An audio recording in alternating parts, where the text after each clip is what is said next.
was a high school teacher in the early 60s, and I was working with a principal, a vice principal, who was raising lots of questions about my pedagogy.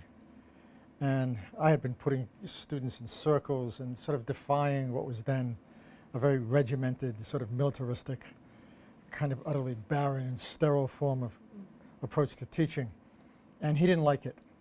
And he was asking me all kinds of questions about how I could justify this. And the fact of the matter is, I didn't have the language to justify it. I felt it was right, but I couldn't really talk about it in a way that was convincing. And somebody had given me a copy of Paulo Freire's Pedagogy of the Oppressed, in which all of a sudden I had a language that allowed me in a very fundamental way to sort of not only explain what I was doing, but to get a greater sense of why I was doing it. And soon afterwards, I wrote a long review of Paulo's book, and I sent it to a journal called Interchange, actually, in Canada, who then sent it to Paulo to review. And Paulo wrote back something like, "This should have been reviewed the day before yesterday. This should have been published the day before yesterday." He had an interesting sense of humor. He then wrote to me and said, "I just love this. This really captures the essence of my work." And then a correspondence began, and then we eventually became friends, and we became co-editors of a series. We became co-authors over the years. And so, it developed into a long friendship of about 15 to 17 years. Yeah. I think around the theory practice issue, I think it's a genuinely important question. I mean, many teachers really don't understand two things, right? They don't understand the relevance of theory for what they do. And in many cases, they often find themselves in places where time is such a deprivation that it becomes difficult to really think about what role theory might play in their lives. Or they find themselves in situations where theory has been expunged from the possibility of what they do as teachers because they've been utterly de-skilled and technicized, right?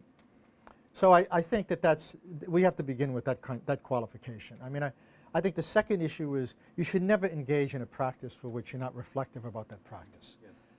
I mean, I think he'd be appalled. I mean, that anybody could dignify that bill with the presupposition that it really actually either represents a progressive policy or has anything to do with forms of education that actually prepare people to not only live in the world, but to understand it, engage it, and to transform it when necessary.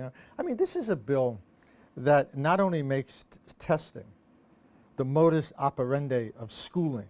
In other words, it imposes a model on education that is fabulous for measuring the heights of trees, but has almost nothing to do with raising the most fundamental questions that drive education. Why are we there? What is knowledge for? How does it relate to democratic public life? What does it mean in terms of providing the conditions for forms of individual and social agency? How does it address questions of injustice? How does it make us better citizens? How does it close the gap between the poor and the rich? How does it prepare us for a global democracy? These are questions that are absent from No Child Left Behind. And that absence is really what defines it. Actually, that absence is so powerful. It so strips schooling of any kind of political and moral imperative that it renders it utterly instrumental. So education in this bill becomes an instrumentalized site. It confuses the relationship between training and education, and by doing that, it opts on the side of training.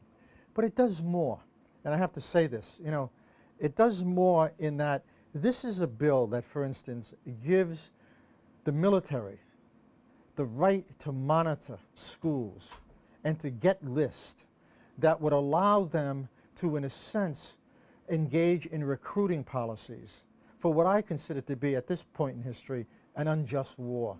So this is also a bill that rewards schools for imposing the most draconian kinds of disciplinary measures. Schools get rewarded for zero tolerance policy. I mean, schools get rewarded for de-skilling teachers. Schools get rewarded for cookie-cutter curriculums. This is like stepping back into the Stone Ages. This bill should be renamed Every Child Left Behind.